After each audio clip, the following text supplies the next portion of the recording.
when Angelo was born, I see this redhead and I just cried because he was the most beautiful little baby. His passion's always been art. He has always loved to draw and create. Well, he was always drawing little monster characters. So it started out as Monster Town and then evolved over time. I think when he was in the hospital, he started talking about Mon Universe. Mon Universe is pretty much a just huge, massive multiplayer online game, which is all about saving imagination and the universe from all evil. I noticed that he would always say, my leg is hurting. And I thought, well, that's just growing pains. And, you know, it was about 6 months, my leg's hurting again. And lo and behold, that's where the tumor was. And we had to get a biopsy. When they brought us into the room, I could just feel it off the doctor. That's what he was going to tell us. And then he started saying, well, you know, most kids, you know, they do great, you know, amputation. I'm like, I think every part of me died that day. The chemo was horrible. Then a couple days later, then they said I had to have a port to do the chemo, which was, I mean, what's a port? So I looked and I was like freaked out. I'm a big scaredy cat of shots.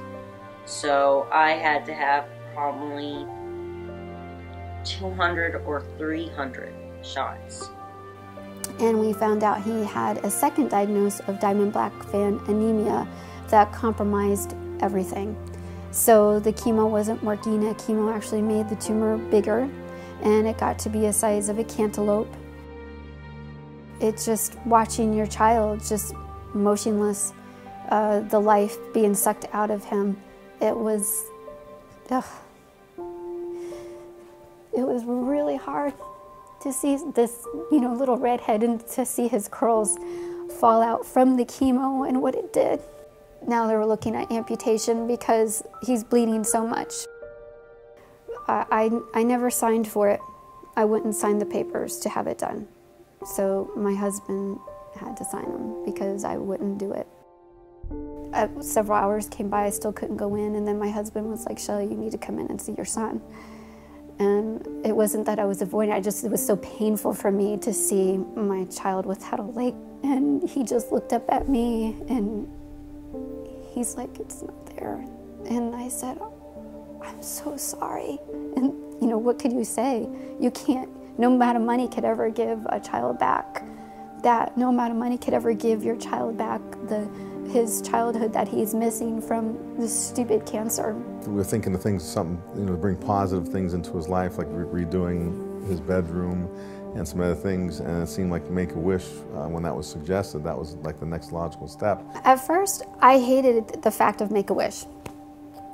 I thought that was for terminally ill kids. And my sister-in-law told us about this, and she's the one who actually started the whole process of Make-A-Wish, was her.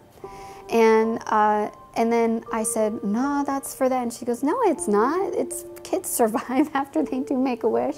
Prior to Make-A-Wish, he would mention it. And so once we were here with the Make-A-Wish team, they had really asked the questions that evoked or provoked the answer to say, hey, what about doing your Mon Universe thing? And then my husband and I kind of watched The Big Idea because we always loved it, and the kids watched it too.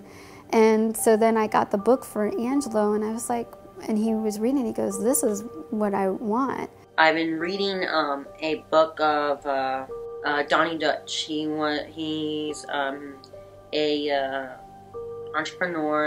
I want to meet with somebody like this to help make Mon Universe happen. It gave him that hope. We knew we were going to do Make-A-Wish when he was already, before the amputation happened. And we would say, but just remember, we're going to go to New York. That was such a light to him because it really gave him that ambition. At first I was like, we got to go to New York? I was like really excited. We finally got at the Google building, was in the Google building, so that was pretty cool. And we got to go up for the front desk, and we saw on the Deutsch Industries, and Actually, really, it said Dutch Inc. And then on top of there was a screen that said, today Angelo or something. Angelo's coming to here and to meet Donny Deutsch. So that was really cool. I thought that was amazing. That was actually in the walkway. So a lot of people probably just see my name right there. That was cool. And then his assistant came over and we were walking. This place is huge. I mean, people just had to take scooters all around the whole area. We got to go finally at his office. He welcomed us like we were family. And he was just, we were just talking, and then we sat down, and I finally told him my wish, and I said, oh, hello, Donny Deutsch, Mr. Deutsch, I have a big idea. And when I said a big idea, because that's of his book, The Big Idea, his face lit up. He knew about Make-A-Wish, but he really just didn't know that kid wanted his wish to be with him. So he thought that was really cool. I wanted to see him. So then he was liking my idea. He was like so amazed that he was loving it. The whole experience with Make-A-Wish has definitely changed him, and that gave him confidence. And he came home and he's reading the books they suggested. He's studying computer code, and he's taking the next steps. That he's getting back into studies and all, and aspiring to that. So. What's really cool about what Make-A-Wish did for us was that we didn't have to pay for anything. You're dealing with so much stuff. There is no way to plan for a special time that you could be with them. You don't have the ability to make phone calls and to raise money, and it's costing you money, and to put a plan together to make that happen. And here comes Make-A-Wish providing all of that. Not only does Make-A-Wish make the wish happen, it's like I want to call it a treatment in itself, because what it did is it gave life.